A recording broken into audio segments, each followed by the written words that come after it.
Aiza zany ianao io? Mba andeha hivoaboaka kely araka amin'ny trokilany ako.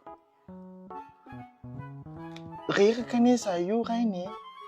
Reraky n'inona? Tena hoe tsy mba manana fialam-boly na dia hoe fiainana ho anahy manokana mihitsy ve za fa dia hanompo anareo mianakavy ato nataoko raharaha. Tsy mba misy hoe divertissement ataoko mihitsy ve? Tena maharim-pianakaviananao. Ka na izany ary ve? Dia ato amin'ity efitrano rindrina efatra ity ako tsy mba voadrindrina mihitsy fa dia manenjika an'izao zao rehetrarehetra izao ahako. Tsy mba misy tany akako aina mihitsy.